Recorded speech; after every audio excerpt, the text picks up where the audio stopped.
all my lovely NEET aspirants. Welcome back to our channel. So, how was your exam? I hope it was really good. So today I am here to discuss the question paper. I hope your paper really went well. आपका paper कैसा गया मुझे comment section में लिख के ज़रूर बताना. If you have studied really well with each concepts, the NCERT properly, then the paper was really easy. So in this video, we'll see the botany section of the paper. So let's start. The first question. Movement and accumulation of ions across a membrane against their concentration gradient can be explained by.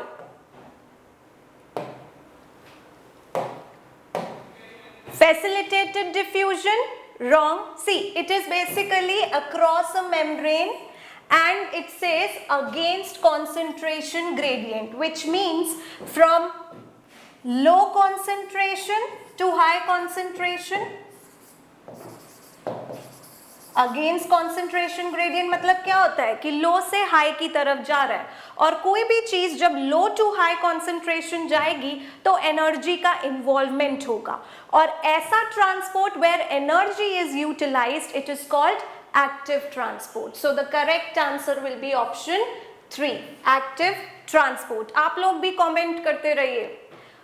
Next question, among the evil quadrate, which one is considered as the most important cause driving extinction of the species? So we have 4 main causes जिसकी वजह से extinction होते हैं. This is from ecology chapter. So they are over exploitation for economic origin, alien species invasion, जब कोई alien species introduce की जाती है उसकी वजह से, co-extinction या फिर habitat loss and fragmentation. है तो ये चारों ही सही, but उसने पूछा है most important cause कौन सा है और आपने अगर एनसीईआरटी ध्यान से पढ़ी है तो उसमें the first cause which was discussed is habitat loss and fragmentation, जो कि सबसे ज़्यादा इम्पॉर्टेंट या मेजर कंट्रीब्यूटिंग फैक्टर है for the extinction of species. Correct. So option number 4. Next, identify the pair of heterosporous pteridophytes. Heterosporous means ऐसे members, hetero means different, है ना. Spores बतला, sporous means spore. So ऐसे members जो 2 type के spore produce करते हैं, एक large spore जिन्हें मेगास्पोर कहते हैं और एक small spores जिन्हें हम माइक्रोस्पोर कहते हैं. Right? Megaspores producing as well as microspores. और फिर मेगास्पोर जर्मिनेट होते हैं किसमें? मेल फीमेल गेमीटोफाइट में, और माइक्रोस्पोर जर्मिनेट होता है मेल गेमीटोफाइट में. In case of pteridophyte, many members were homosporous, लेकिन कुछ ऐसे members हैं जो heterospory शो करते हैं. And 2 example which is mentioned in your NCERT also is Selaginella and Salvinia. So the first option is the right option. Then next question, frequency of recombination between gene pair on some chromosome as a measure of distance between genes to map their position on the chromosome was used for the first time by. So ये आपका genetics chapter 5 NCERT 12th class की book से है. यहाँ पर उसने पूछा है कि जो फ्रीक्वेंसी ऑफ रिकॉम्बिनेशन होती है जीन पेयर के बीच में वो पहली बार किसने यूज किया as a measure of distance between gene. Right. Recombination frequency क्या होता है? रिकॉम्बिनेशन फ्रीक्वेंसी जो है वो होता है number of recombinants produced upon total number of offsprings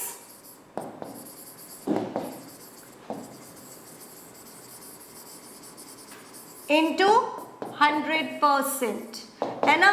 linkage का कॉन्सेप्ट किसने डिस्कवर किया था? Thomas Hunt Morgan. उनके स्टूडेंट थे एल्फर्ड स्टूटवेंट जिन्होंने पहली बार रिकॉम्बिनेशन फ्रीक्वेंसी को as a measure of distance use किया था, so it is Alfred Sturtevant. Sutton and Boveri तो क्रोमोसोमल थ्योरी ऑफ इनहेरिटेंस के हैं, हेनकिन ने एक्स क्रोमोसोम की डिस्कवरी, थॉमस हंट मॉर्गन ने लिंकेज, तो ये भी नहीं हो सकता, सो एल्फर्ड स्टूटवेंट आएगा आंसर में।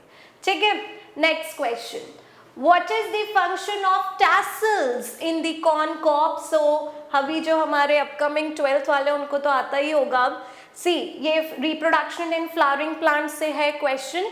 So function of tassels, tassels क्या होते हैं? Tassels are basically stigma and style of corn plant, maize plant, है ना? तो स्टिग्मा और स्टाइल क्या करता है? They basically flutter in the air and they catch the pollen grain. तो टैसल का मेन क्या काम है? पोलन ग्रेन को कैच करना। So first option is to trap the pollen grain, correct.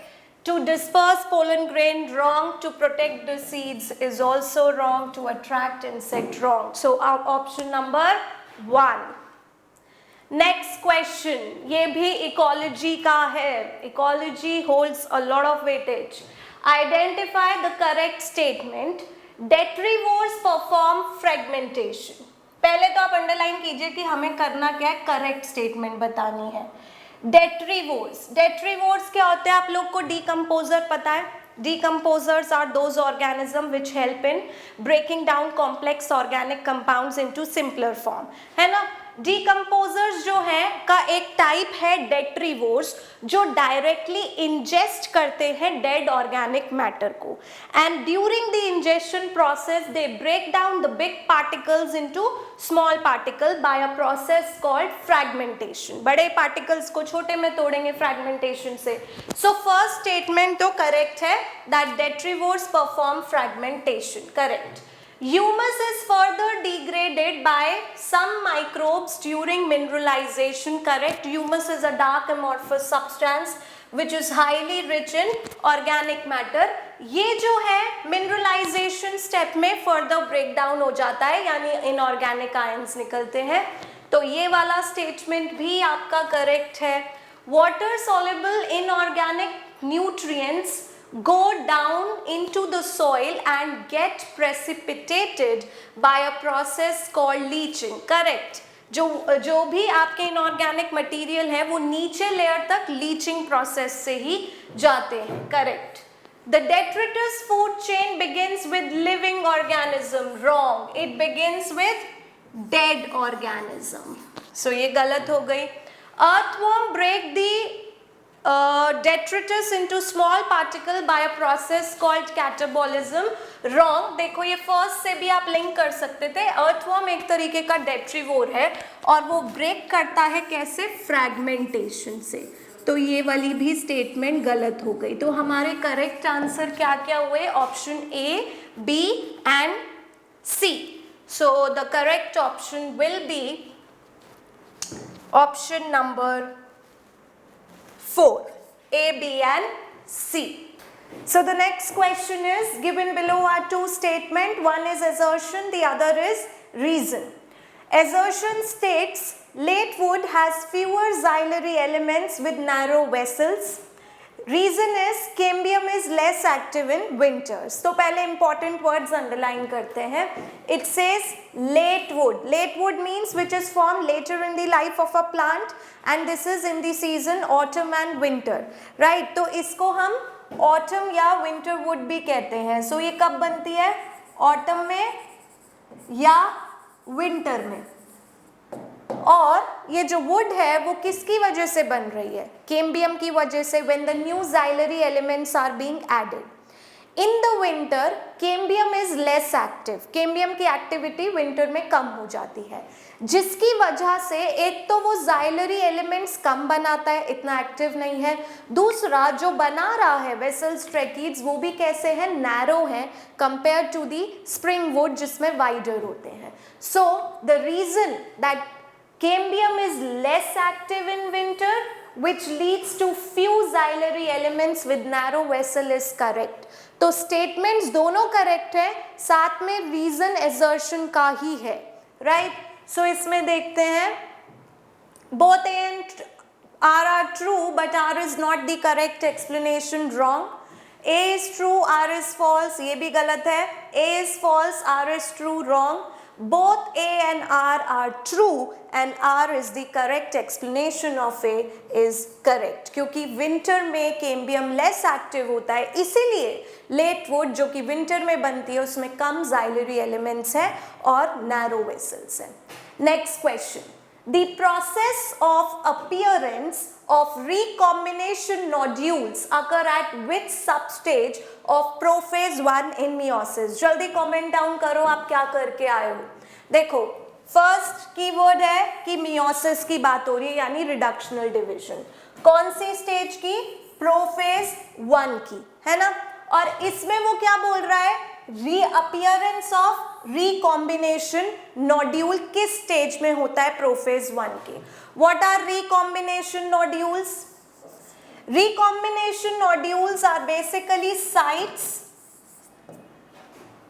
at which crossing over between non-sister chromatids of homologous chromosomes occur. Crossing over between non-sister chromatids occur, है ना. Non sister chromatids के वो sides जहां पर crossing over होनी है उसे recombination nodule कहते हैं.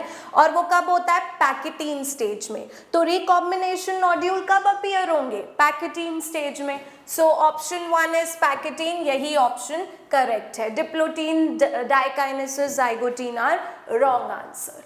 Next, which of the following stages of meiosis again involves division of centromere? What is centromere?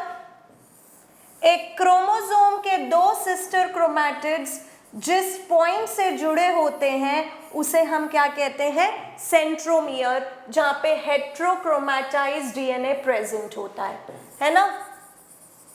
Centromere. अब इसकी स्प्लिटिंग कब होगी? जब सिस्टर क्रोमैटिड्स सेपरेट होंगे. When sister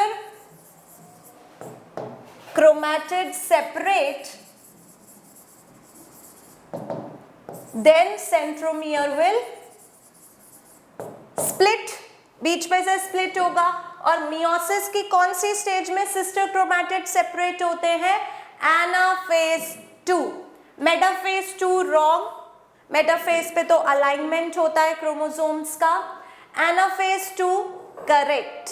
टीलोफेज पे तो ये तो मेटाफेज का, वो माइटोसिस का है क्योंकि ना 1 लिखा है ना 2. और मेटाफेज 1 पर there is arrangement of homologous pair at the equatorial plate. So the answer is anaphase 2. आया समझ में? Next 110. During the purification process of recombinant DNA technology, addition of chilled ethanol precipitates out. So ये biotech वाले chapter से आपको आया है. तो जब हम डीएनए को प्योरीफाई करते हैं तो उस प्रोसीजर में प्रेसिपिटेशन डीएनए का कब होता है या क्या एडिशन करने पर? इथेनॉल एडिशन करने पर. तो चिल्ड इथेनॉल डालने पर किसका प्रेसिपिटेशन होगा? डीएनए का. Very good. So quite easy है ना. बाकी सब रॉन्ग आंसर्स हैं. आया? Very good. आप लोग भी फटाफट कमेंट डाउन करते रहिए. Next, family Fabaceae differ from Solanaceae and Liliaceae with respect to the stamens. So 3 family दी है, Fabaceae, Solanaceae and Liliaceae. Pick out the characteristics specific to the family Fabaceae but not found in Solanaceae or Liliaceae. So this is from morphology chapter. They are saying कि Fabaceae जो है वो Solanaceae और Liliaceae से different है stamens के respect में. कौन से characters हैं stamen के ऐसे जो Solanaceae और Liliaceae में नहीं है? तो आपको Fabaceae के feature निकालने हैं, है ना.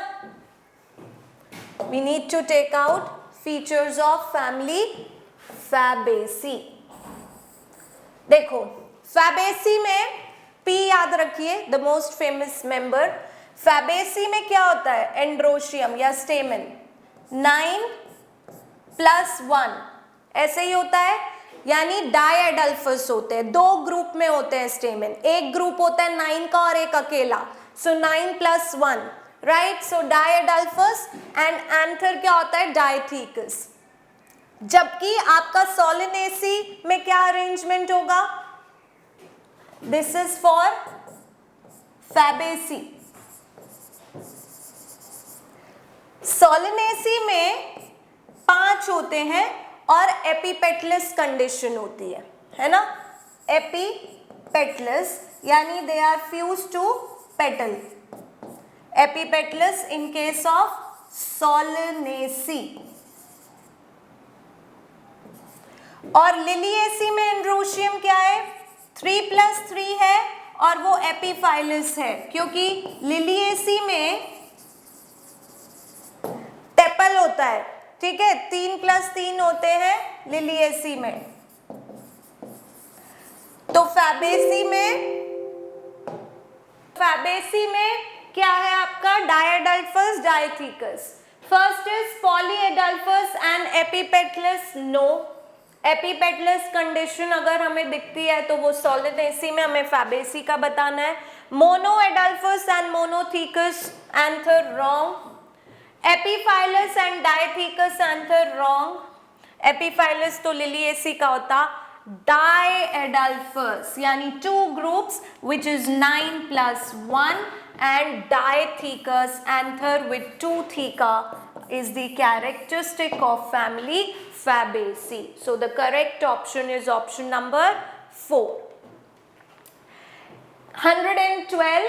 Large, colorful, fragrant flowers with nectar are seen in. जल्दी जल्दी comment करो, appearing 12th वाले भी करिए। So large, ये आपका flowering, reproduction in flowering plant में से है। जब pollination करवाना होता है तो हर टाइप के प्लांट्स में कुछ ना कुछ फीचर होते हैं। जो प्लांट इंसेक्ट से पॉलिनेटेड होते हैं, यानी जिनको इंसेक्ट को अपनी तरफ अट्रैक्ट करना होता है, उनके लिए फ्लावर्स कैसे होंगे, इंसेक्ट कैसे आएगा दूर से फ्लावर को देखकर, जब आप उसे रिवॉर्ड्स देंगे यानी नेक्टर और पोलन की फॉर्म में। जब आपका फ्लावर बहुत शोई, बड़ा हो, जो दूर से भी इंसेक्ट्स को दिख जाए, कलरफुल हो, right. So such characters are of insect pollinated flower. Bird pollinated, no. Bat pollinated, no. Wind pollinated, not at all. And insect pollinated, correct answer. So option number 4. 103. So this is from the hormone chapter. Okay. Spraying of which of the following phytohormone on juvenile conifers helps in hastening, means increasing the maturity period that leads to early seed production? जल्दी से बताइए क्या है answer. So it is gibberellic acid, zeatin which means cytokinin, abscisic acid or indole 3-butyric acid which is auxin.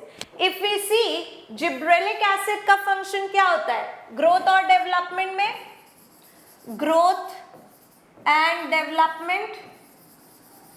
It also helps in bringing the maturity time faster and specifically seen in case of conifers. So the correct answer is gibberellic acid, also mentioned in your NCERTs.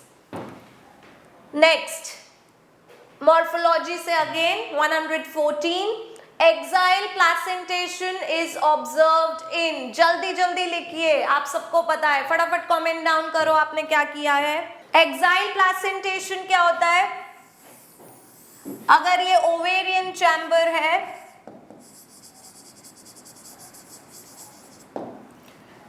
तो उस chamber में exile axis पर placenta होता है and your chamber is divided into multilocular condition because of the presence of septa.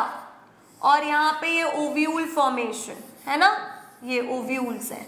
सो ऐसा placentation क्या कहलाता है? एक्साइल, जहां पर ओव्यूल्स कनेक्टेड होते हैं to the axile placed placenta, यानी सेंटर एक्सिस पर।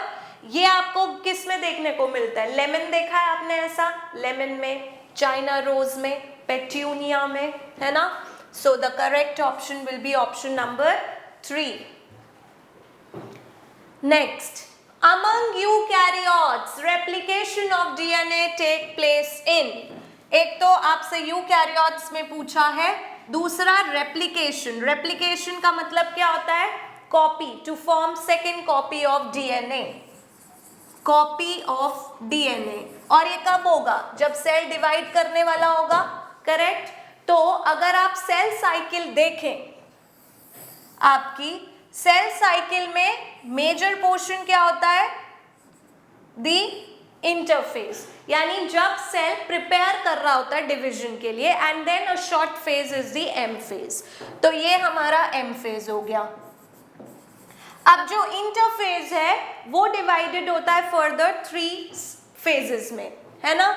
एक होता है G1 phase, then we have the GS phase, and then we have the G2 phase, gap 1, S and gap 2. What do S stand for? Synthesis.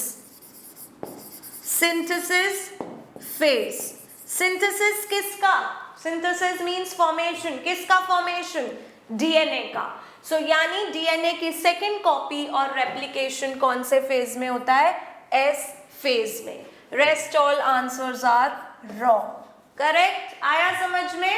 Next, how many ATP and NADPH2 are required for the synthesis of 1, underline करना है 1, glucose molecule during Calvin cycle, जिसको हम C3 cycle भी कहते हैं, right? So this is from chapter photosynthesis in higher plants. जल्दी बताओ क्या होगा? आंसर लिखो, कमेंट में हमें बताते रहिए। तो अगर आप कार्बोक्स दिस केल्विन साइकिल देखें, C3 साइकिल के 3 स्टेप होते हैं। पहला स्टेप होता है कार्बोक्सिलेशन, यानी carbon fixation, then we have reduction, और लास्ट स्टेप होता है रीजेनरेशन। किसका? RUBP का, and then the cycle continues. सो C3 साइकिल में कार्बोक्सिलेशन में क्या होता है? RUBP which is ribulose 1,5 bis phosphate, 5 carbon compound है, रिएक्ट करता है CO2 के साथ, ठीक है? तो टोटल 6 कार्बन कंपाउंड, पर वो 6 कार्बन कंपाउंड अनस्टेबल होता है, तो ये ब्रेक हो जाता है किसमें? into 2 molecules of 3PGA, 2 molecules of 3PGA, यानी फॉस्फोग्लिसरिक एसिड। अब ये 3-फॉस्फोग्लिसरिक एसिड रिड्यूस होता है ट्रायोज शुगर में, जो फर्दर बहुत सारे रिएक्शंस होते हैं रिडक्शन फेज में इन्वॉल्व, ग्लूकोज बनाएगा, है ना? This will get reduced into a triose sugar, और फिर वो वहां पे ग्लूकोज फर्दर स्टेप से बनेगा। तो इस रिडक्शन स्टेप में क्या चाहिए आपको? एनर्जी लगती है, एक लगती है ATP और दूसरा है NADPH। कितने मॉलिक्यूल कन्वर्ट हो रहे हैं? 2 मॉलिक्यूल्स, तो दोनों के लिए 2-2 चाहिए, ठीक है? 2 ATP 2 NADPH for 1 CO2 fixation. और अगर इस साइकिल को बार बार चलाना है तो किसको रीजनरेट करना पड़ेगा? RUBP को, जिसमें फिर से एक ATP का यूज होता है, ठीक है?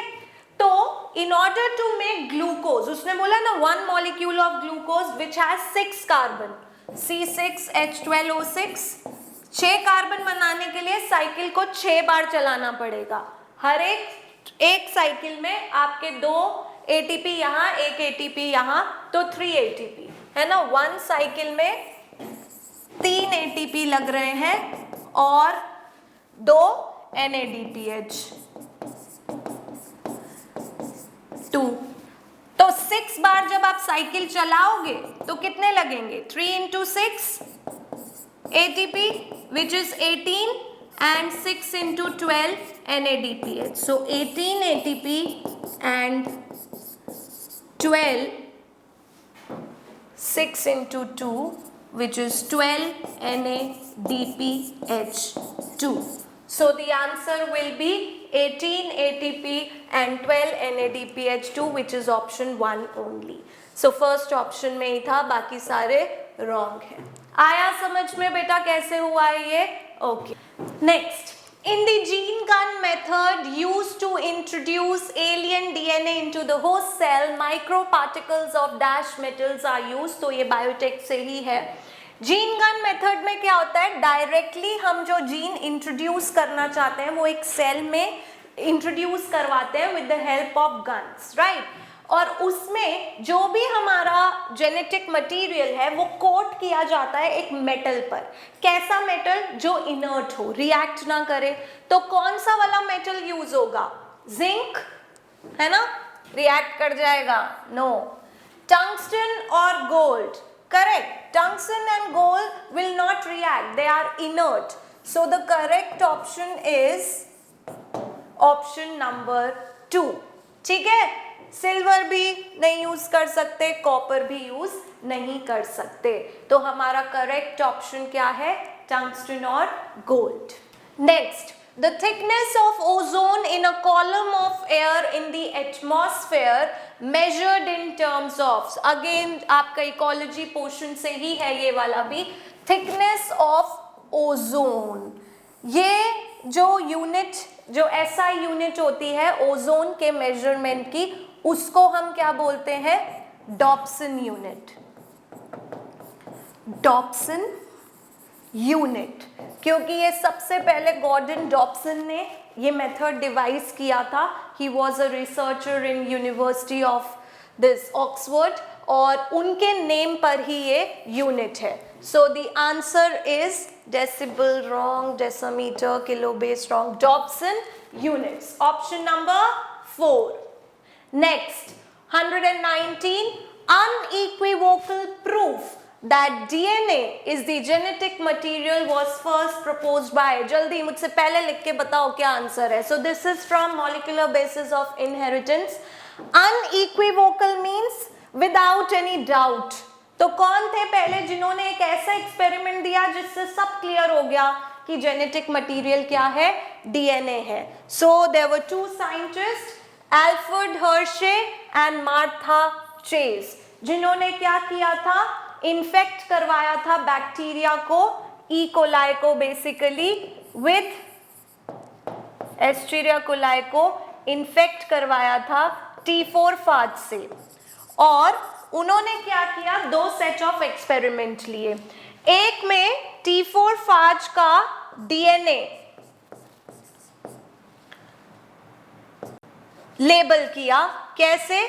मीडियम में फॉस्फेट को रेडियो एक्टिव बना के, और फॉस्फेट किस में होता है? डीएनए में होता है। तो अगर ये डीएनए पास होता है, यानी जब ये इन्फेक्ट करेगा अपना, अगर ये वायरसेस क्या होते हैं? प्रोटीन्स प्लस जेनेटिक मटेरियल, अगर वो अपना जेनेटिक मटेरियल आगे पास कर रहा है तो ई कोलाई भी क्या होना चाहिए फिर? रेडियो एक्टिव, क्योंकि यहाँ पर जेनेटिक मटेरियल क्या है? रेडियो लेबल्ड है, क्योंकि फॉस्फेट रेडियो लेबल्ड था। एक और सेट ऑफ एक्सपेरिमेंट में उन्होंने T4 फाज से जब इन्फेक्शन करवाया तो उसमें सल्फर को रेडियो लेबल किया, सल्फर रेडियो लेबल्ड। और सल्फर किस में होता है? अमाइनो एसिड, मिथ्योनिन वगैरह में, यानी प्रोटीन का। तो ऐसे केस में कौन लेबल हो गए? Protein code radio labelled. अब अगर ई कोलाई में को इन्फेक्ट करते वक्त उसने अपना प्रोटीन कोड आगे पास किया तो ये वाले सेट ऑफ एक्सपेरिमेंट में ई कोलाई रेडियो लेबल होगा, यानी ऑटो रेडियोग्राम में ग्लो करेगा। और अगर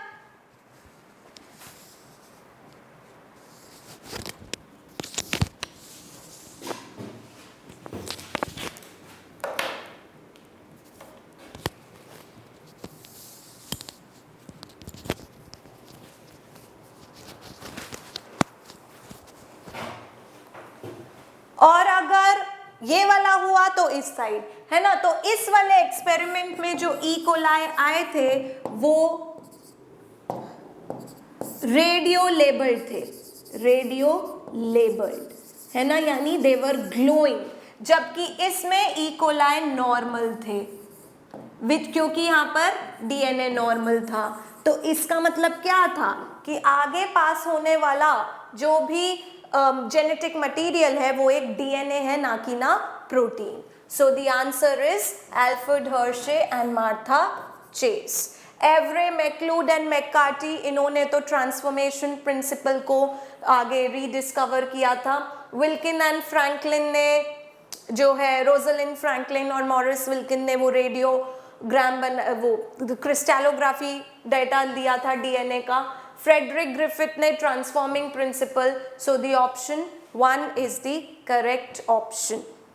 next, in the equation GPP minus R is equal to NPP. GPP is gross primary productivity, ये भी उन्होंने बता दिया है। NPP net primary productivity है, वो पूछ रहा है R क्या है, ये भी इकोलॉजी वाले चैप्टर यूनिट से ही मिलेगा आपको।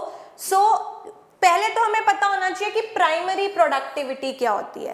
प्राइमरी प्रोडक्टिविटी का मतलब होता है the amount of biomass produced by plants, है ना, in an ecosystem, per unit area, per unit time, year में लेते हैं वो। So total amount of biomass produced bye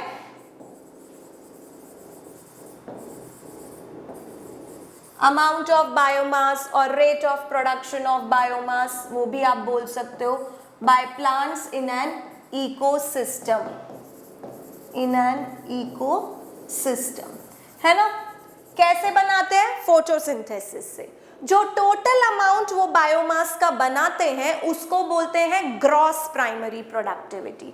so the total amount of biomass being produced by them in an ecosystem per unit area per unit time is gross। अब जो उसने biomass बनाया वो खुद भी तो यूज करेगा अपने ग्रोथ और मेंटेनेंस के लिए।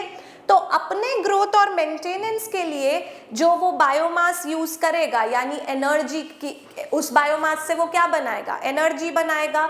और एनर्जी एटीपी कैसे बनता है? Which metabolic pathway? Respiration, so that बाकी रिएक्शंस में वो यूज हो सके। सो अब पूरे में से जब उसके रेस्पिरेशन लॉसेस आप माइनस कर देंगे जो उसने क्यों किए?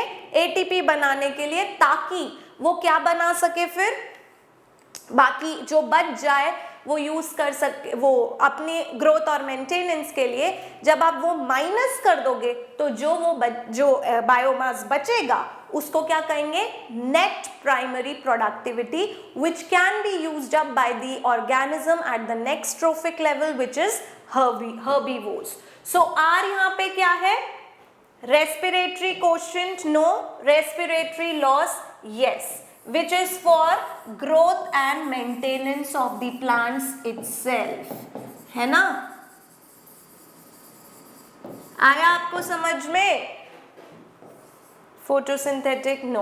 So R stand for respiratory loss. Next, what is the role of RNA polymerase 3 in the process of transcription in eukaryotes? Again from molecular basis of inheritance, genetics unit, which is very important.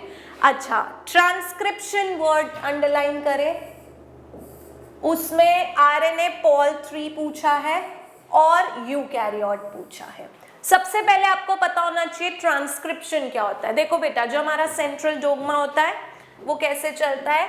DNA से DNA बनाना हो तो replication process, है ना। DNA से DNA की copy बनाओगे तो replication. फिर डीएनए एक्सप्रेस होता है आरएनए की फॉर्म में, and that RNA is messenger RNA, and the process is called as transcription। क्योंकि mRNA जो बना वो एक ट्रांसक्रिप्ट है जिसको रीड करके ट्रांसलेशन यानी प्रोटीन बनाए जाएंगे। So last is protein which is by translation. So transcription क्या हो गया, डीएनए से एमआरएनए। अब ट्रांसक्रिप्शन आरएनए बनाना है, यानी पॉलीमर ऑफ राइबोन्यूक्लियोटाइड चेन्स बनानी है, तो कौन सी एंजाइम, पॉलीमर बनाना है राइबोन्यूक्लियोटाइड का, तो आरएनए पॉलीमरेज, क्योंकि पॉलीमर बनाना है तो polymerase is the enzyme which is used.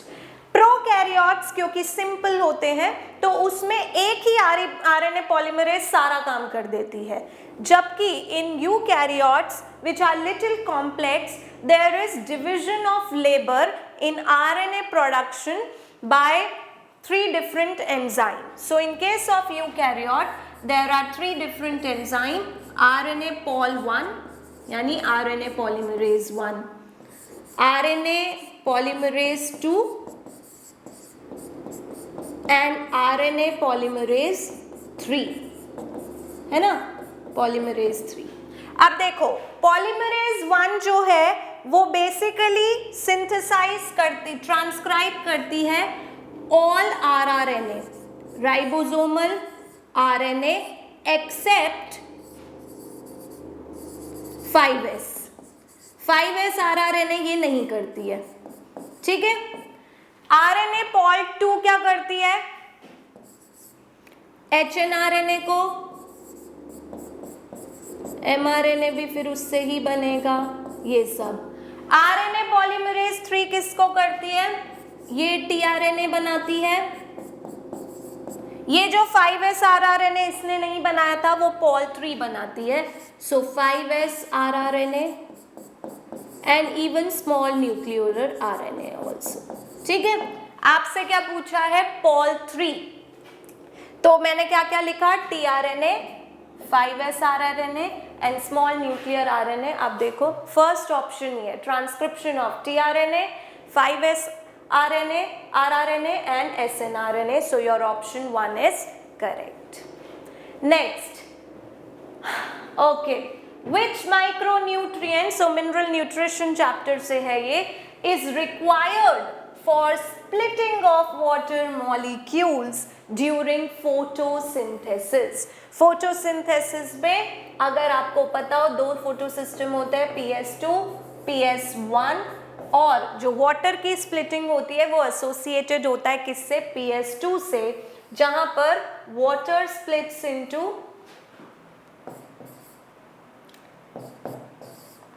है ना oxygen 4 electron. This is by means of water splitting complex या oxygen evolving complex. So it's a enzyme complex जिसमें एक मेजर कोफैक्टर है दैट इज मैंगनीज, है ना। Manganese undergo 5 oxidation states for converting it into it, so manganese is a part of it. और यही पूछा है कि कौन सा, और वो एक माइक्रोन्यूट्रिएंट भी है, यूज होता है molybdenum wrong, magnesium wrong, copper wrong, manganese right. Clear हुआ। 123, in angiosperms haploid, diploid, triploid structure of a fertilized embryo sac sequentially are। so reproduction in flowering plants है ये। haploid मतलब each cell having single set of chromosomes, diploid मतलब 2 set, triploid मतलब 3 set, और वो भी एक फर्टिलाइज्ड एम्ब्रियो सैक में आपसे पूछा है। फर्टिलाइजेशन हुआ है यानी जाइगोट और एंडोस्पर्म बना है। तो हैप्लॉइड कौन कौन होते हैं एम्ब्रियो सैक में, एम्ब्रियो सैक में हैप्लॉइड आपके होते हैं एंटीपोडल्स जो चैलिज़ल एंड पे होते हैं, साइनर्जिड्स जो कि माइक्रोपाइलर एंड पे है, and your this egg micropylar end, okay, and 2 polar nuclei। जब फर्टिलाइजेशन होगा तो आपका एग विच इज हैप्लॉइड, ये सारे हैप्लॉइड बताए हैं क्योंकि एम्ब्रियो सैक हैप्लॉइड है, एग फर्टिलाइज होगा किसके साथ, स्पर्म के साथ, and will form a diploid zygote। So fertilized embryo sac में जब ये एम्ब्रियो सैक फर्टिलाइज होगी, फर्टिलाइज्ड एम्ब्रियो सैक, मैं ES लिख रही हूँ, आपका जाइगोट क्या हो जाएगा, डिप्लॉइड फर्टिलाइजेशन से। जो एंटीपोडल्स हैं वो तो दे डाई ऑफ, तो ये रहते नहीं हैं। साइनर्जिड्स भी काइंड ऑफ डाई ऑफ ही हो जाएंगे, बट कुछ टाइम लगेगा, तो जब तक के ये हैं तब तक ये हैप्लॉइड हैं, एंटीपोडल्स और साइनर्जिड्स, क्योंकि ये लोग तो फ्यूज करते नहीं, तो ये हैप्लॉइड रहते हैं, हैप्लॉइड। ये डिप्लॉइड हो गया। टू पोलर न्यूक्लियाई किसके साथ फ्यूज करता है, एक और स्पर्म के साथ। अब N+N और एक और N, तो क्या हो जाएगा 3N, क्या बनाएगा, प्राइमरी एंडोस्पर्म न्यूक्लियस, 3N। अब पढ़ लो, हैप्लॉइड कौन होगा, antipodal, okay. Diploid synergid, no, वो हैप्लॉइड होता है, तो ये गलत हो गया। हैप्लॉइड साइनर्जिड, यस हैप्लॉइड होता है। डिप्लॉइड जाइगोट, ये देखो यहाँ पे 2N।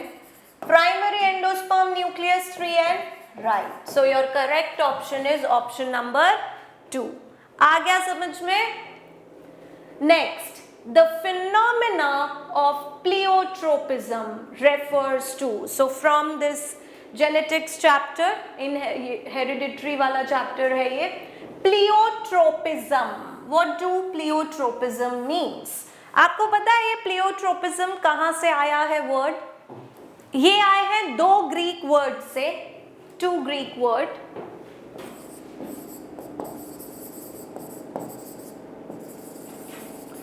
प्लियो एंड ट्रोपिज्म, है ना। Pleio means many in Greek, Greek में देखो सब कुछ रटना नहीं है बायो में, सब कुछ जो है मीनिंग है, हर चीज का लॉजिक है। और ट्रोपिज्म का मतलब होता है अफेक्टिंग, यहाँ पे यानी बहुत सारे effects by single gene. So pleiotropism is just opposite of polygenic inheritance. Pleiotropism means जहाँ पर single gene बहुत सारे effects show कर सकती है। Presence of two alleles, each of two genes controlling a single trait, no. Single gene affecting multiple, many, affecting phenotypic expression, correct. So the option 2 was correct. आया समझ में pleiotropism? Next, given below are two statements. One is labeled as assertion, again assertion and reason, और ये आपका है respiration वाले chapter से। Assertion है ATP is used in two steps in glycolysis. Okay, ATP underline करेंगे, 2 steps glycolysis. Glycolysis क्या होता है? First step of respiration, whether it's aerobic or anaerobic, it is the first step and it is a 10-step reaction in itself. Reason दिया, first ATP is used in converting glucose into glucose 6-phosphate and second in conversion of fructose 6-phosphate to fructose 1,6-diphosphate. Okay. वो कह रहा है glycolysis में 2 steps में ATP use होता है और फिर रीजन में उन्होंने वो 2 स्टेप बताए। ग्लाइकोलिसिस के 10 स्टेप रिएक्शन ये है ना। आप देखो पहले स्टेप ATP कहाँ यूज हो रहा है? जब ग्लूकोज कन्वर्ट हो रहा था किसमें? ग्लूकोज 6-फॉस्फेट में ATP एक यूज हो रहा है। दूसरा ATP यहाँ यूज हो रहा है जब फ्रक्टोज 6-फॉस्फेट कन्वर्ट हो रहा है फ्रक्टोज 1,6-बिसफॉस्फेट में। यही चीजें उन्होंने आपको एजर्शन में लिख के दी, रीजन में लिख के दी, बाकी कहीं ATP यूज नहीं हो रहा है। तो आपका जो रीजन है वो बिल्कुल करेक्ट है ना। It is supporting the assertion completely. Hence both the statement are correct and reason is the correct statement of assertion as well. So option 4 will be the answer. Both statements are true and R is the correct reason of assertion as well. Next, Okay, so cellulose does not form blue color with iodine because, बताइए जल्दी, Samaritans तो बता देंगे, आपको सिखाया है ना. So this is from biomolecule. देखो, स्टार्च और सेल्यूलोज दोनों ही पॉलीमर होते हैं किसके? ग्लूकोज के, चेन ऑफ ग्लूकोज. ये भी पॉलीमर है किसका? ग्लूकोज का. तो फिर ऐसा क्यों होता है कि स्टार्च और आयोडीन एक पॉजिटिव टेस्ट देते हैं by forming a blue coloured complex, पर सेल्यूलोज पे टेस्ट काम ही नहीं करता. दोनों सेम ही है ना. देखो, जैसे जैसे स्ट्रक्चर बदलता है प्रॉपर्टी भी बदलती है. अगर हम स्टार्च देखें तो वो हेलिकल पॉलीमर है. यहाँ पे एक और वर्ड ऐड कीजिए, हेलिकल. जबकि सेल्यूलोज क्या है? लीनियर पॉलीमर है. ठीक है, यही तो कीवर्ड्स हैं इसमें. स्टार्च का जो पॉलीमर है उसका स्ट्रक्चर ऐसे होता है, हेलिकल, जबकि सेल्यूलोज स्ट्रेट होता है. ठीक है, ऐसे. तो क्या होता है, जब आप आयोडीन डालते हो ना, तो आयोडीन बेचारा यहां हेलिक्स में फंस जाता है. आयोडीन ऐड किया, ये फंस गया. जब ये उसमें फंस जाता है तो it reacts forming a blue black complex and that's why it gives a positive test. So this is because it is helical molecule. नहीं, अगर हेलिकल होता तो टेस्ट दे देता. हेलिकल नहीं है.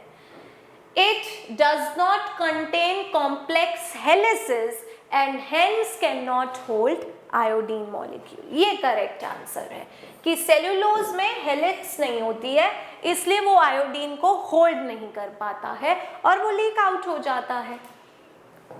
No, it's a disaccharide, not at all. So the option number 2.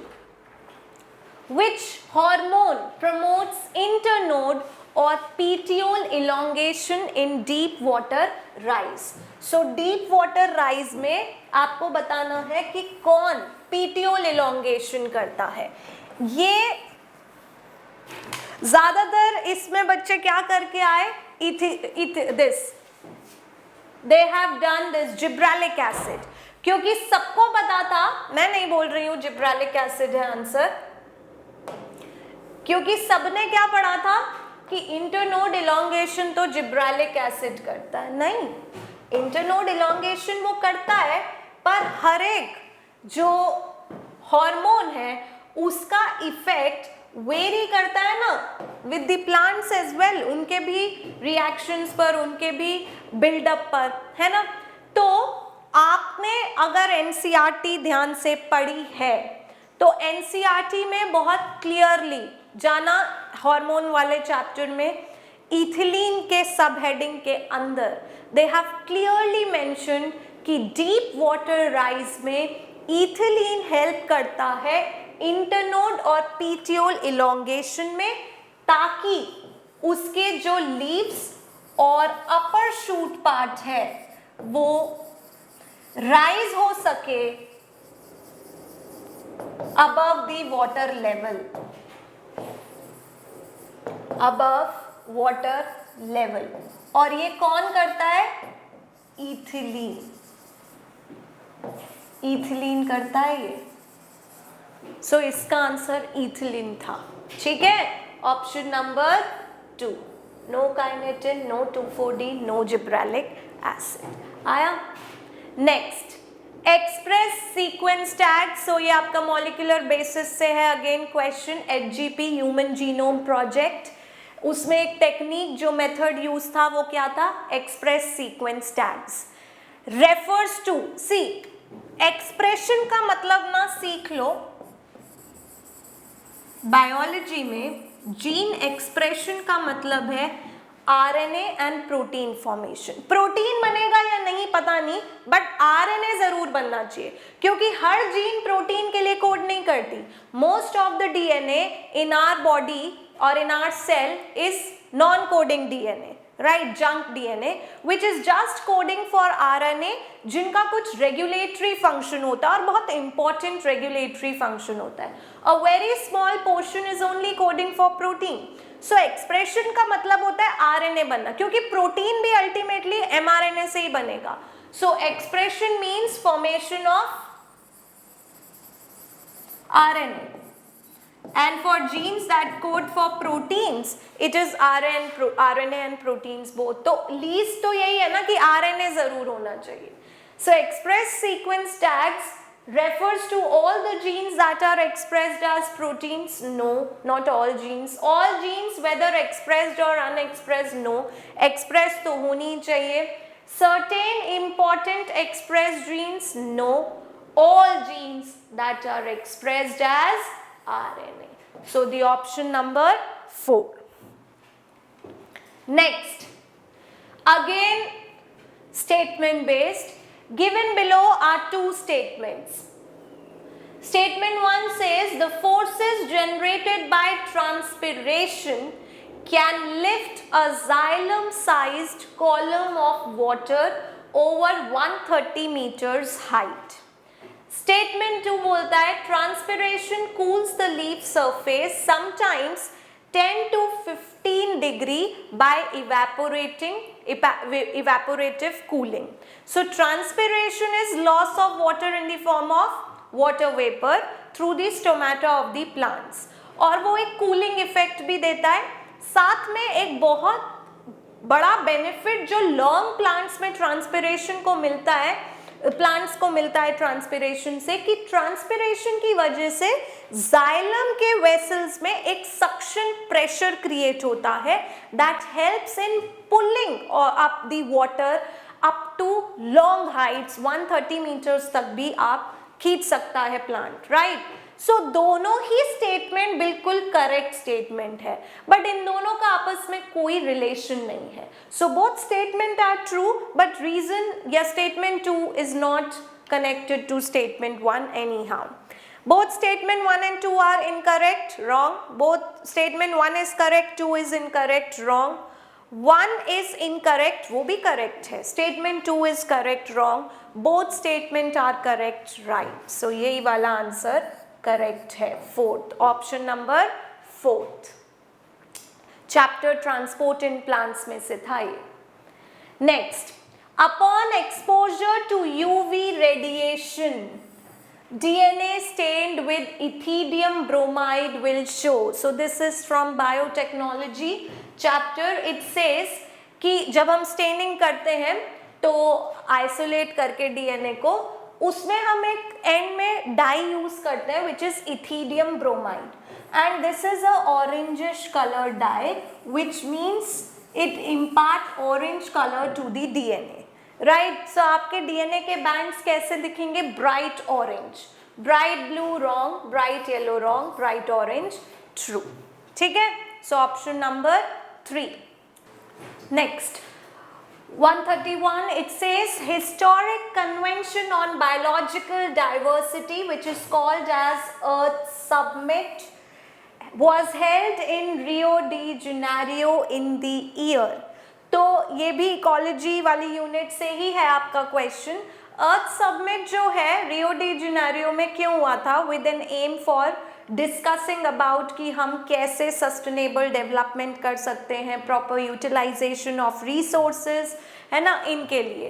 तो ये किस ईयर में हुआ था? 1992. अ वेरी डायरेक्ट क्वेश्चन, 1992 में. ठीक है. Next, the reaction center in the PS2 has an absorption maxima at. So this is from photosynthesis again. Now photosystem 2, आपके फोटोसिंथेसिस के लिए क्या चाहिए होता है प्लांट्स में? क्लोरोफिल. जो क्लोरोफिल मॉलिक्यूल्स हैं वो अरेंज्ड होते हैं फोटोसिस्टम्स में. And what is photosystems? Photosystems is equal to reaction centre plus light harvesting complexes. ठीक है. Reaction centre is single 1 chlorophyll a molecule, और LHC क्या होता है?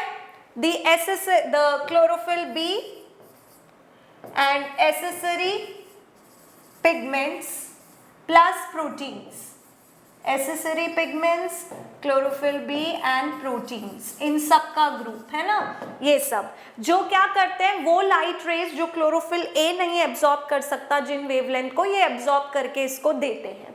तो ये क्लोरोफिल फोटो सिस्टम्स में अरेंज्ड होते हैं दो टाइप के, PS1 और PS2। PS1 का जो रिएक्शन सेंटर है क्लोरोफिल A वो एब्जॉर्ब करता है, यानी उसका एब्जॉर्प्शन मैक्सिमा होता है 700 नैनोमीटर, फार रेड लाइट है ना, फार रेड।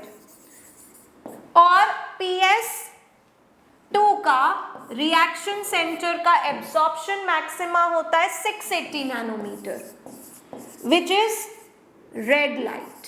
तो आपसे उसने क्वेश्चन में यही पूछा है कि PS2 का एब्जॉर्प्शन मैक्सिमा क्या होगा।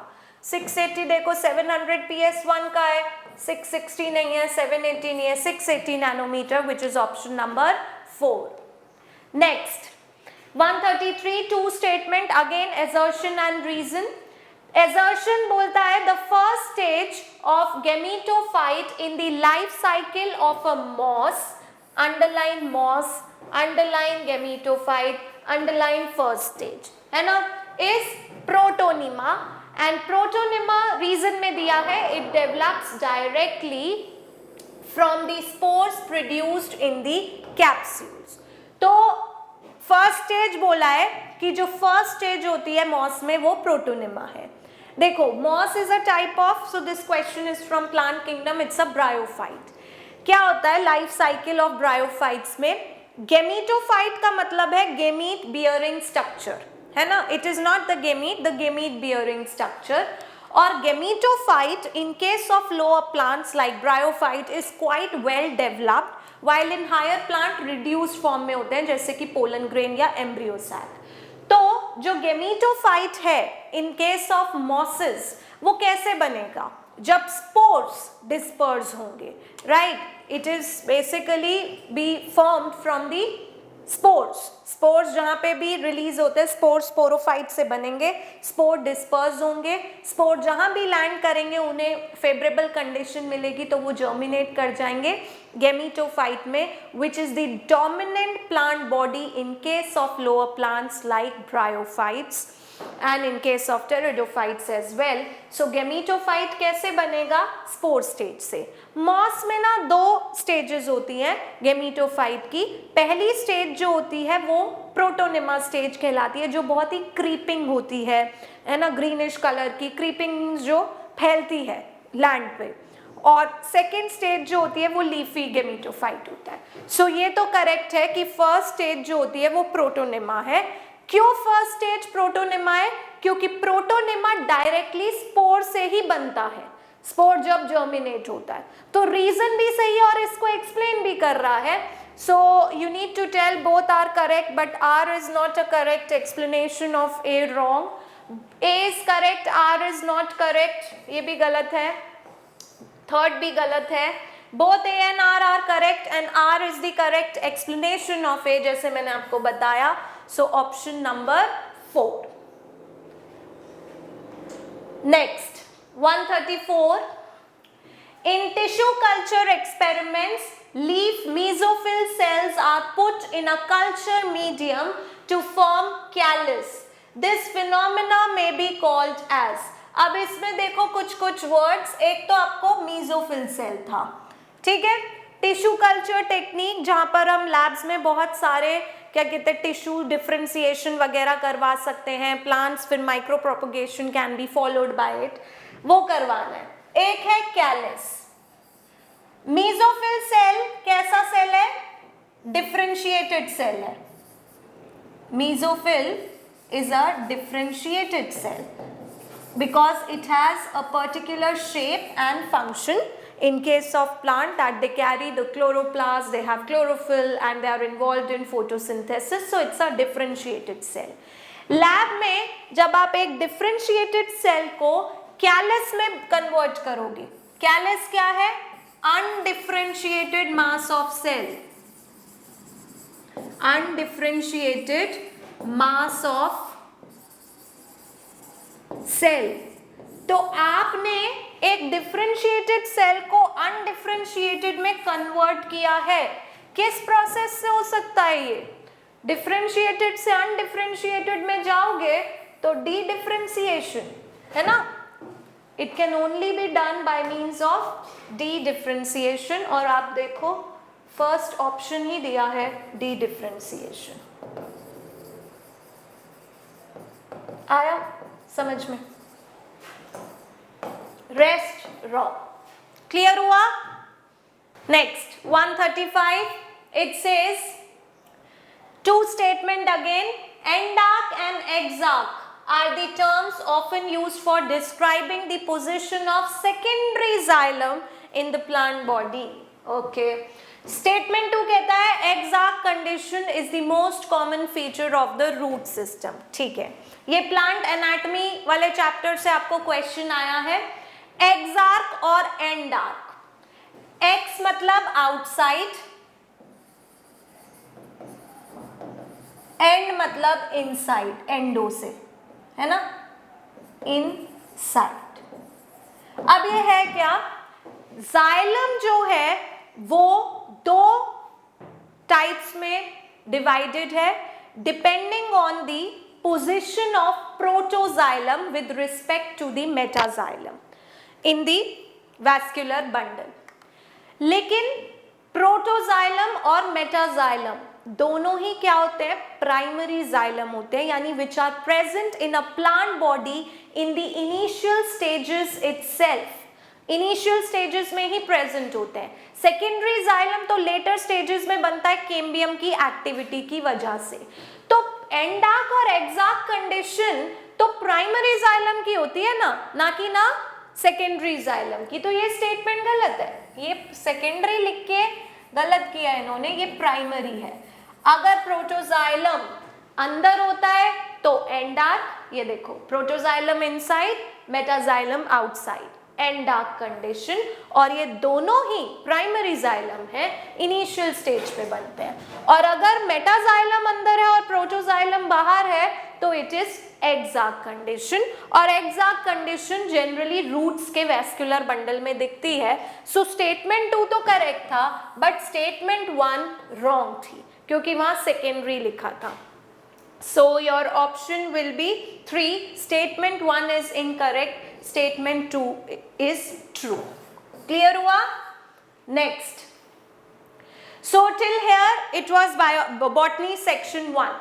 अब हम करते हैं बॉटनी सेक्शन 2 में, which was from question 136 to 150। देखते हैं वो कैसे आए हैं क्वेश्चन। 136 क्वेश्चन कहता है identify the correct statement. Statements आपको बतानी है कौन सी, तो सबसे पहले यही अंडरलाइन कर लो कि करेक्ट निकालनी है हमें। Lenticels are lens shape opening permitting exchange of gas, true. Lenticels word ही आया है लेंस शेप, जो कि बार्क ऑफ द ट्री में प्रेजेंट होते हैं in order to exchange the gases. So ये स्टेटमेंट तो बिल्कुल करेक्ट है, ठीक है, यहाँ करेक्ट लगा लेते हैं। Bark formed early in the season is called hard bark, no. Which is bark जो अर्ली इन द सीजन बनती है उसे अर्ली बार्क ही कहते हैं, है ना, और जो लेट बनेगी वो लेट। तो ये गलत हो गई। Bark is a technical term that refers to all the tissues exterior to the vascular cambium. Okay. Next statement है bark is a technical term that refers to all the tissues exterior to the vascular cambium. bark का मतलब all the tissues exterior to vascular cambium है, true, but वो एक technical नहीं non technical term है। आधों ने देखा ही नहीं है, सिर्फ वो देख लिया, नॉन टेक्निकल। सो यहां पर दे प्लेड, सो ये भी स्टेटमेंट गलत हो गई क्योंकि नॉन नहीं लिखा था। Bark refers to periderm and secondary phloem, because bark जो है वैस्कुलर कैम्बियम के सारा बाहर वाला है। वैस्कुलर कैम्बियम के बाहर क्या होता है? एक तो सेकेंडरी फ्लोएम है और पेरिडर्म है। पेरिडर्म क्या होता है? Periderm is phellogen which is phylum and phylloderm. इन तीनों का बना है। बताइए ये तीनों क्या है? फिलोजन क्या है? फिलोजन क्या है? Cork, cambium. फिलम क्या है? कॉर्क, जो कॉर्क कैम्बियम से बनेगा। और फिलोडर्म क्या होता है? Secondary cortex. ये तीनों plus your secondary phloem is a bar, correct, very correct. Phellogen is single layered in thickness. Phellogen क्या है? कॉर्क कैम्बियम, वो सिंगल लेयर्ड नहीं होता, मल्टी लेयर्ड होता है। तो ई गलत है। आपको क्या बतानी थी? Correct statement which is only option A and D, और फर्स्ट में लिखा है A and D only, so first ही आपका करेक्ट है, rest is wrong statement. Clear हुआ? नेक्स्ट देखिए 136, इट सेज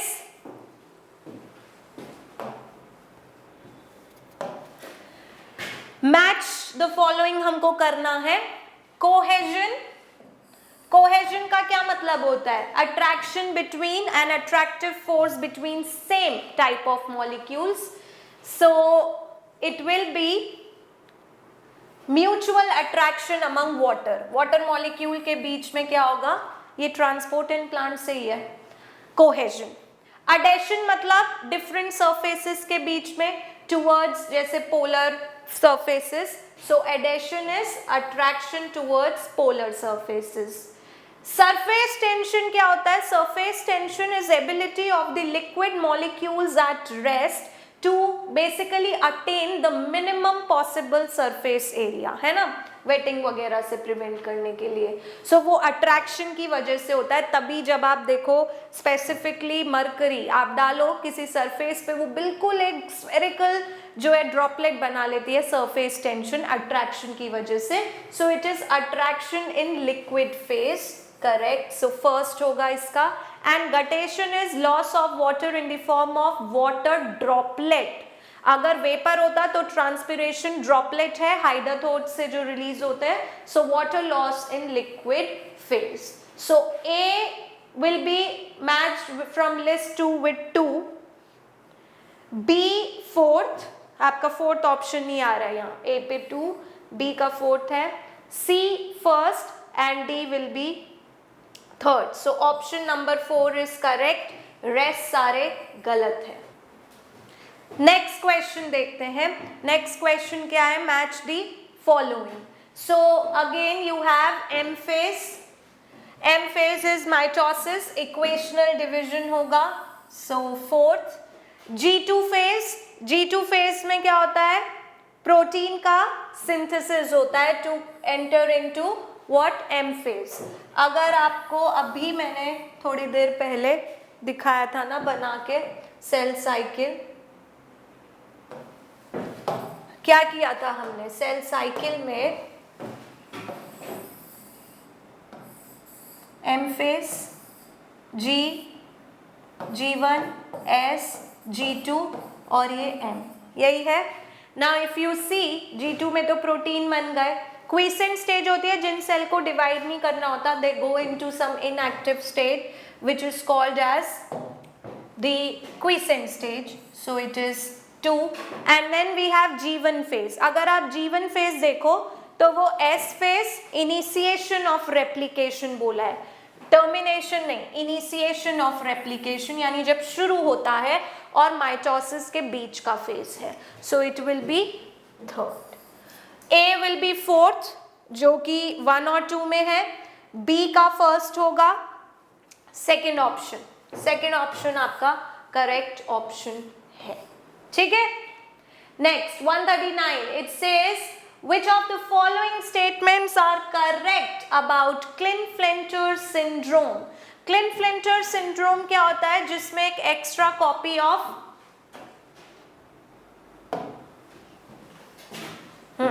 Klinefelter का कैरियोटाइप क्या होता है? XXY, ठीक है, Y आ जाता है साथ पे, यानी they are having an extra copy of X दो दे आर मेल्स, तो इसमें क्या होता है, they have more of the development, feminine development. So this disorder was first discovered by Langdon Down. Langdon Down ने Down syndrome discover किया था. Such an individual have overall masculine development, however the feminine development is also expressed, true, क्योंकि XXY है. The affected individual is short statured, ये Down syndrome का है. Physical, psychomotor and mental development is retarded. This is also Down syndrome symptom. Wrong. हमें Klinefelter का बताना है. Such individuals are sterile. True. They are unable to produce the gametes and all. So correct statement is B and E only, which is option number 2. Clear हुआ? 140. It says two statements again, ये भी ecosystem वाली unit से ही है. Statement 1 बोल रहा है, आप भी कमेंट डाउन करते रहो क्या लिख के आए हो, करके आए हो. Statement 1 is Gause competitive exclusion principle states. Competitive exclusion principle ये नेम में ही है. It states that two closely related species, correct, competing for the same resource cannot coexist indefinitely and competitively inferior one will be eliminated eventually. Gauss ने एक experiment किया था पेरमीशियम पे, कॉर्डेटम and Aurelia पे, और उसने अपने उस एक्सपेरिमेंट से ऑब्जर्व किया कि जब दोनों स्पीशी को अलग अलग मीडियम पे ग्रो कर रहे थे तो बहुत अच्छी ग्रोथ दिख रही थी. जैसे ही दोनों को एक ही मीडियम पे ग्रो किया और दोनों क्योंकि बहुत क्लोजली रिलेटेड थे, उनका जो रिसोर्स यूटिलाइजेशन या फिर रिसोर्स प्रेफरेंस जो है वो सेम है ऑलमोस्ट. तो उसमें क्या हो रहा था कि एक की ग्रोथ रिड्यूस हो रही थी और एक की ग्रोथ अच्छी हो रही थी, है ना. ये किस वजह से, यहाँ से उन्होंने एक थ्योरी निकाली कि जब भी दो क्लोजली रिलेटेड स्पीशीज जो सेम रिसोर्स के लिए फाइट कर रहे हैं वो एक साथ रहेंगे सेम रिसोर्स पर, तो ज्यादा देर तक कोएग्जिस्ट नहीं कर पाएंगे क्योंकि there will be an intense competition among them and eventually one which is superior competitively that will win, और जो इंफीरियर होगा वो नहीं रह पाएगा. तो फर्स्ट स्टेटमेंट बिल्कुल करेक्ट है. स्टेटमेंट 2 में बोला गया है, in general carnivores are more adversely affected by competition than herbivores. In the light of above statement, choose the correct answer for the option given below. In general carnivores ज़्यादा adversely affected है competition से than herbivores. No, this statement is wrong. क्योंकि इसके respect में अगर हम बात करें तो हर्बीवोर्स ज्यादा कंपटीशन फेस कर रहे हैं, कार्निवोर ज्यादा कंपटीशन फेस कर रहे हैं, है ना. क्योंकि हर्बीवोर और कार्निवोर का तो प्रेफरेंस ऑफ फूड डिफरेंट है, तो अगर उनके बीच में इतना ज्यादा क्या होगा, कंपटीशन नहीं होगा, है ना. तो स्टेटमेंट 2 क्या है, गलत है. आपका करेक्ट ऑप्शन क्या होगा, statement 1 is correct and statement 2 is false, which is option number 2. हुआ क्लियर? नेक्स्ट क्वेश्चन है, how many different proteins does the ribosome consist of? पहले तो आपको पता होना चाहिए राइबोसोम्स केमिकली क्या होते हैं, जल्दी बताओ. राइबोन्यूक्लियोप्रोटीन है ना, which is RNA, वो भी राइबोसोमल RNA प्लस प्रोटीन्स. तो इन केस ऑफ दिस अगर आप देखो प्रोकैरियोट्स का जो राइबोसोम होता है वो 70S होता है और यूकैरियोट का 80S होता है. दोनों में ही लार्ज और स्मॉल सब यूनिट होती है. And here I have mentioned, आपके नॉलेज के लिए मैंने दिखा दिया है किस सब यूनिट में प्रोकैरियोट और यूकैरियोट में कौन सा RNA और कितने प्रोटीन है. तो अगर आप देखो 33 प्रोटीन्स है यूकैरियोट में और 50 प्रोटीन्स यहाँ, विच इज ऑलमोस्ट 83, है ना. आपकी 12th की बुक में मॉलिक्यूलर बेसिस ऑफ इनहेरिटेंस में बहुत साफ साफ लिखा है, जहां पे ट्रांसलेशन टॉपिक है कि ribosome consist of rRNA and 80 different proteins. अभी मैंने आपको कैलकुलेट भी करके दिखाया, 83 नियर टू 80 ही है वैसे, तो इट इज ऑप्शन नंबर 80 और ये स्टेटमेंट आपकी बुक में भी दी है। So option will B 80 which is fourth. Next, which of the following combination is required for chemiosmosis? Chemiosmosis एक थ्योरी है for ATP synthesis जो ये बोलता है कि ATP synthesis के लिए एक प्रोटॉन ग्रेडियंट का होना बहुत जरूरी है, और वो प्रोटॉन ग्रेडियंट कैसे क्रिएट होगा? जब इलेक्ट्रॉन्स का डाउनहिल मूवमेंट होता है तब वो ग्रेडियंट क्रिएट होता है, और उसकी वजह से जो एनर्जी उस ग्रेडियंट में स्टोर होती है, वो जब ग्रेडियंट टूटेगा वो एनर्जी एटीपी सिंथेज से कपल कर दी जाएगी, और एटीपी घूम के क्या, एटीपी सिंथेज जो है रोटेट करके सिंथेसाइज करवाएगा एटीपी को। तो क्या क्या जरूरी है? प्रोटॉन ग्रेडियंट होना जरूरी है ना, एटीपी सिंथेज होना जरूरी है, आपका प्रोटॉन पंप होना जरूरी है, क्योंकि ग्रेडियंट कैसे क्रिएट होगा?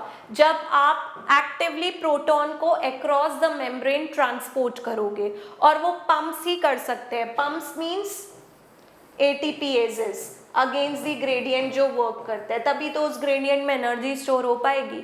सो you need membrane, proton pump, proton gradient, ATP synthase, option number 4। आपको ये सब चाहिए, इलेक्ट्रॉन ग्रेडियंट तो बनता ही नहीं है, सो बाकी सारे ऑप्शन रॉन्ग है, option number 4। Next, which of the following statement is not correct? Algal blooms caused by excess of organic matter in the water improves the water quality and promote fisheries. Okay. Algal blooms क्या होता है? The sudden growth of algae in a water which is rich in the organic matter, जिसकी वजह से क्या होता है? They take up or consume more oxygen at a higher rate and that leads to suffocation to rest of the aquatic organisms, और water quality भी खराब होती है। तो फर्स्ट स्टेटमेंट तो बिल्कुल ही क्या कहते हैं, इनकरेक्ट है, और अंडरलाइन कर रहा हूं, आपको भी नॉट करेक्ट बताना है, इनकरेक्ट वाली। तो एक तो ये वाली स्टेटमेंट इनकरेक्ट है, ऑप्शन 1। मैं यहाँ टिक लगा रही हूँ, टिक का मतलब ये है कि ये करेक्ट नहीं है जो पूछा है। So it does not improve, it rather retard the water quality. Water hyacinth grow abundantly in eutrophic water bodies and lead to an imbalance in the ecosystem dynamics of the water body. Water hyacinth Eichhornia, जिसे terror of Bengal भी कहते हैं, वो बहुत जल्दी grow कर जाता है, बहुत उसका फास्ट रेट है, it's very difficult to get rid of it, तो उसकी वजह से इम्बैलेंस भी आएगा वाटर बॉडी के उसमें। तो ये ऑप्शन बिल्कुल करेक्ट है स्टेटमेंट, लेकिन हमें क्या निकालना है? Incorrect statements. तो ये वाली तो बिल्कुल करेक्ट हो गई है, तो हमारे क्वेश्चन के अकॉर्डिंग ये वाला नहीं जाएगा option. The amount of some toxic substances of industrial wastewater increases in the organisms at successive trophic level, which is true, which means they are talking about biomagnification. तो बायोमैग्निफिकेशन यही होता है कि हर एक ट्रोफिक लेवल पर magnification हो रहा है, यानी कॉन्सेंट्रेशन का, टॉक्सिक सब्सटेंसेस का। ये भी करेक्ट है, पर हमको इनकरेक्ट निकालना है।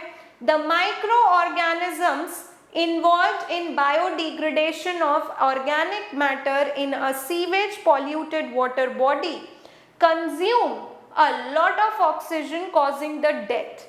अब yes, वाटर पॉल्यूटेड क्यों बोलते हैं? पॉल्यूशन मत करो, वाटर पॉल्यूशन, क्योंकि उसमें क्या होगा, हम जितना ऑर्गेनिक मैटर डालेंगे उतना माइक्रोब्स आके उस ऑर्गेनिक मैटर पर फीड करेंगे, ऑक्सीडेशन रिएक्शन, और उसमें क्या होगा, ऑक्सीजन लगेगा, जो बाकी एक्वेटिक ऑर्गेनिज्म के लिए नहीं बच पाएगी, तो उनके लिए सफोकेटिंग हो जाएगा। सो ये भी करेक्ट है, बट हमें इनकरेक्ट निकालनी थी, which is only option number 1, है ना।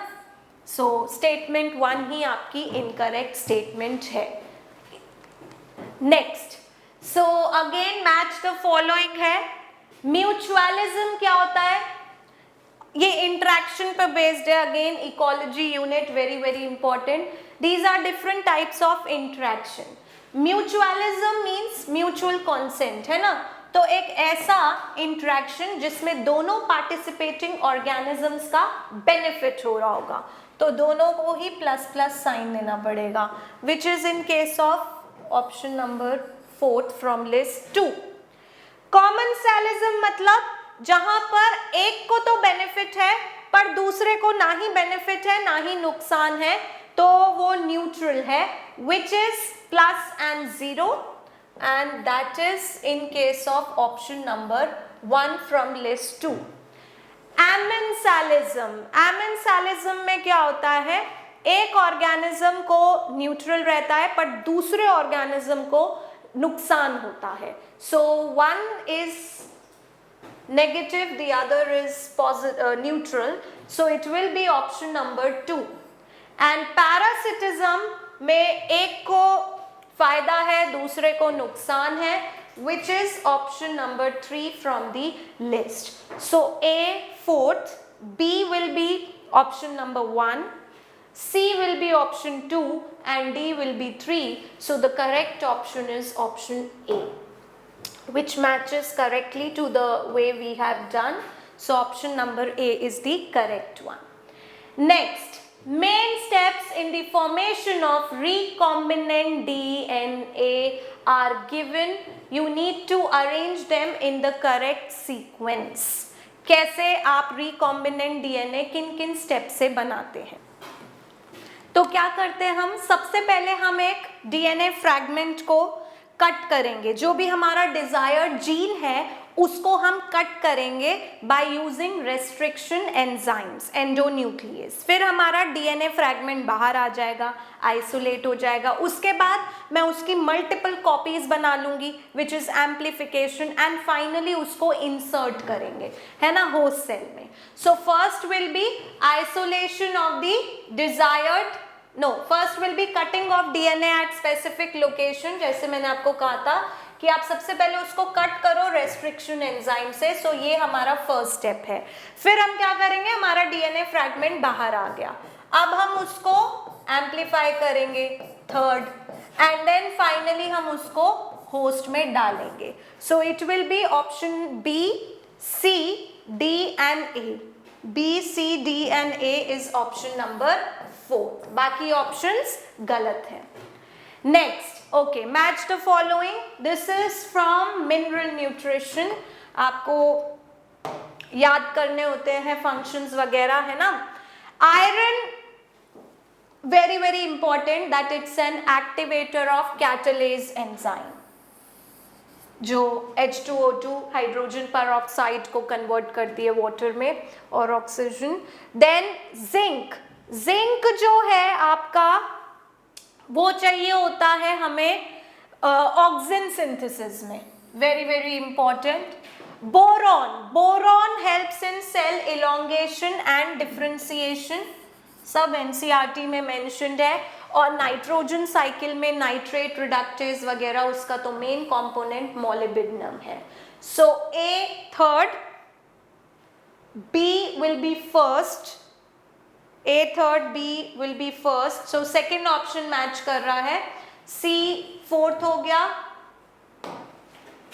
है ना, और D हमारा second. So option number 2. Rest are wrong. Next, again match the following. This is glycol. Okay, they have given it from respiration again. Oxidative decarboxylation. Oxidative decarboxylation मतलब जिसमें oxidation भी हो रहा है और कार्बन डाइऑक्साइड का removal भी हो रहा है. So this is done by pyruvate dehydrogenase. Pyruvate dehydrogenase क्या करता है, जब हमारा पायरुवेट बनता है then it goes from glycolysis reaction, it goes into the mitochondrial matrix, और मैट्रिक्स में पायरुवेट कन्वर्ट होता है एसिटाइल कोएंजाइम ए में,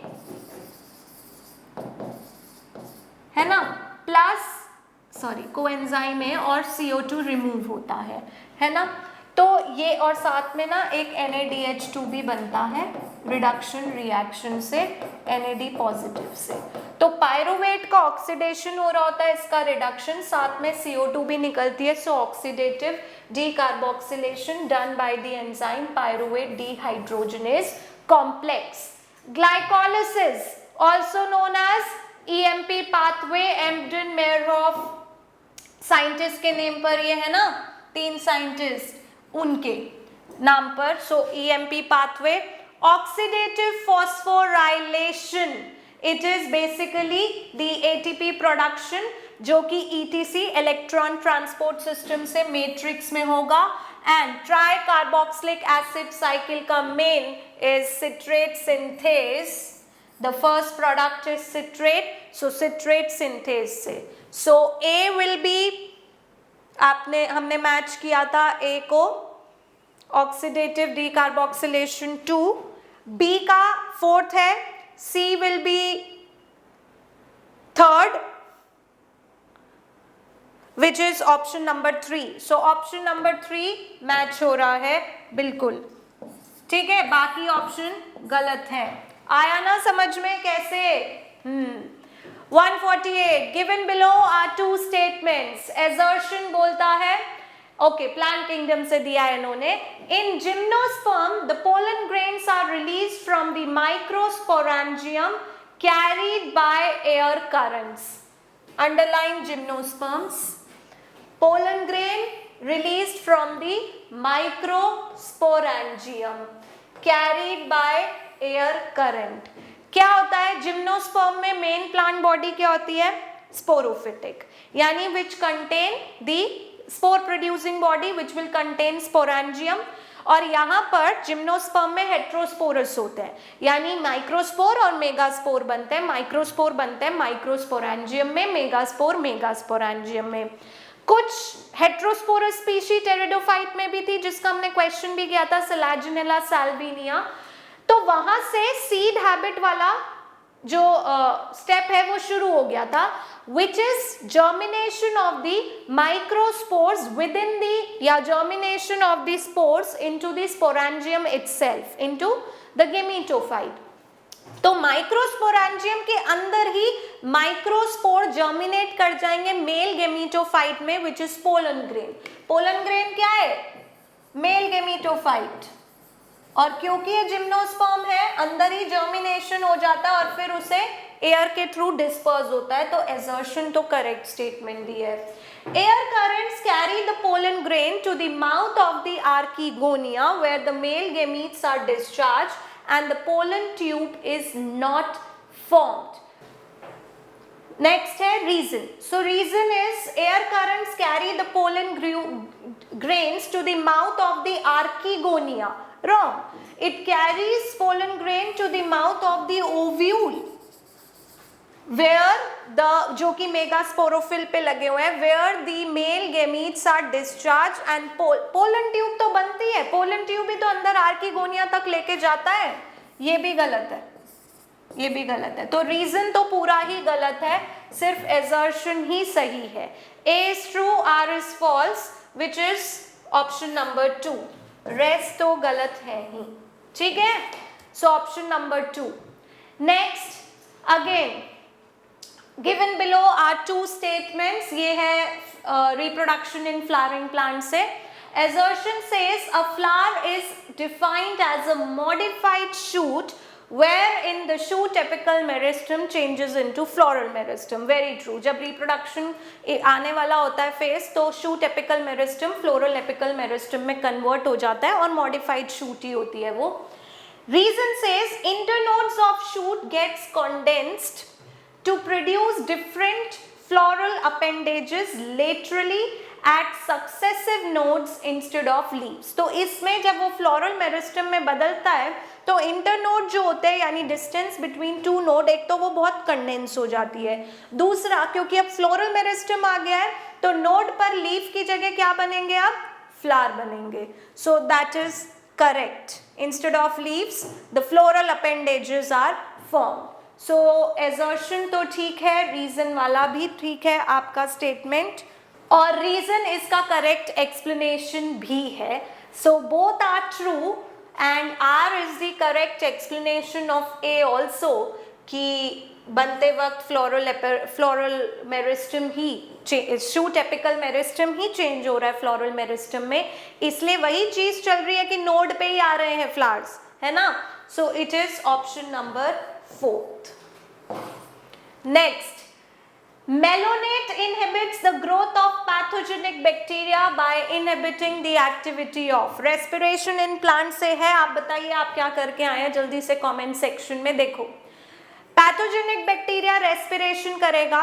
रेस्पिरेशन, एरोबिक रेस्पिरेशन में you have glycolysis, then there is acetyl coenzyme A formation, then we have citric acid cycle which is TCA tricarboxylic or citric acid cycle, and then there is an ETC for the formation.